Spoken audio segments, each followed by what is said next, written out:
Hello guys, welcome back to my YouTube channel graduation वाला।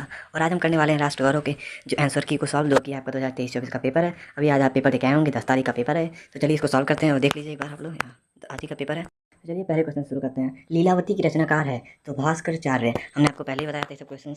अर्थशास्त्र के रचनाकार हैं कौटिल्य, ये भी पहले बताया गया था। श्रृंगार शतक के रचनाकार हैं, श्रृंगार शतक के रचनाकार भृतहरि हैं। और फिर आते हैं आगे, मनु स्मृति के रचनाकार हैं तो मनु स्मृति के रचनाकार मनु हैं। ऑप्शन ए करेक्ट हो जाएगा यहाँ पे। स्मृतियाँ हैं, स्मृतियाँ कौन कौन सी हैं? स्मृतियाँ हैं मतलब स्मृतियाँ धर्मशास्त्र है। ठीक है, चलिए आगे चलते हैं।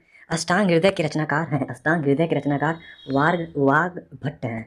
आगे स्मरण सूत्रधार है तो वास्तु शास्त्रीय ग्रंथ का जय रूप है महाभारत का। नीति शतक के रचयिता हैं, नीति शतक के रचयिता हैं भृतहरि। ऑप्शन ए यहाँ पे भी करेक्ट हो जाएगा।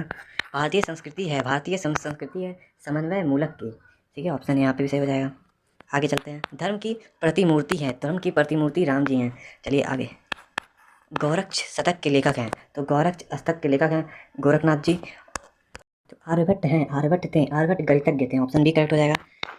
तानसेन थे संगीतज्ञ। राजन त्रिगढ़ी के लेखक हैं, राजन त्रिगढ़ी के लेखक कलहड़। ऑप्शन ए सही हो जाएगा। श्रीमद् भागवत गीता किसका अंश है? तो श्रीमद् भागवत गीता महाभारत का अंश है। क्वेश्चन बहुत ही तेज़ी से करा रहा है क्योंकि ज़्यादा टाइम है नहीं, क्या करेंगे आप लोग, सिर्फ इतना जानना है आपको। उपजीव्य काल है तो उपजीव का काव्य है रामायण। आगे चलते हैं। पृथ्वी को कहा जाता है यज्ञ की देवी। किस राष्ट्र की सफलता का प्रमाण मिलता है? तो उपयुक्त सभी ऑप्शन यहाँ पे सही हो जाएगा डी। रामायण का मुख्य रस है, रामायण का मुख्य रस करुण है। वैदिककालीन जीवन में आश्रम थे, वैदिककालीन जीवन में आश्रम 4 आश्रम थे। ऑप्शन ए करेक्ट हो जाएगा। उपनिषद शब्द में उपसर्ग हैं, उप तथा नि। ऑप्शन सी सही हो जाएगा। वेद हैं, वेद 4 प्रकार के हैं। सबसे प्रचलित वेद कौन सा है? तो सबसे प्राचीनतम वेद कौन सा है? तो ऋग्वेद है। इस उपनिषद संबंधित है यजुर्वेद से। शुक्ल तथा कृष्ण शब्द किस वेद में संबंधित हैं? तो यजुर्वेद से ही संबंधित हैं दोनों का। ऑप्शन सी होगा। सत्यमेव जयते का संबंध है। ऑप्शन ए यहाँ पर सही हो जाएगा। मुंडकोपनिषद। अर्थशास्त्र ग्रंथ है, अर्थशास्त्र एक राजनीतिक ग्रंथ है जो कि कौटिल्य जी लिखे थे। शून्य की खोज किसने की है? शून्य की खोज आर्यभट्ट ने की है। त्रिभुज की कितनी भुजाएं हैं? तो त्रिभुज की 3 भुजाएं होती हैं, सबको पता होगा। आगे 4 भुजाओं से घिरी हुई आकृति को कहते हैं चतुर्भुज, ये भी सबको पता होगा। और आगे आध्यात्म सिद्धांत के आचार्य शंकराचार्य थे। ऑप्शन यहाँ पर ए करेक्ट हो जाएगा।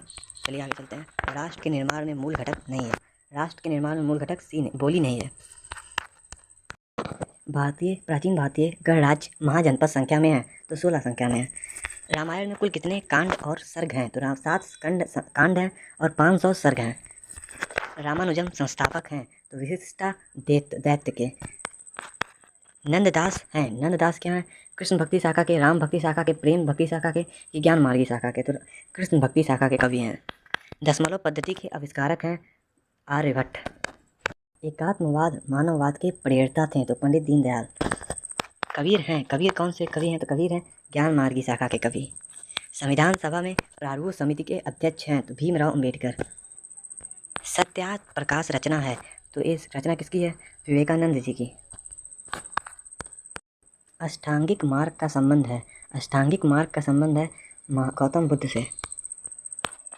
कर्मयोग रचना है, कर्मयोग की रचना किसने की थी? तो कर्मयोग की रचना विवेकानंद जी ने की थी। आर्य समाज के संस्थापक कौन है? स्वामी दयानंद।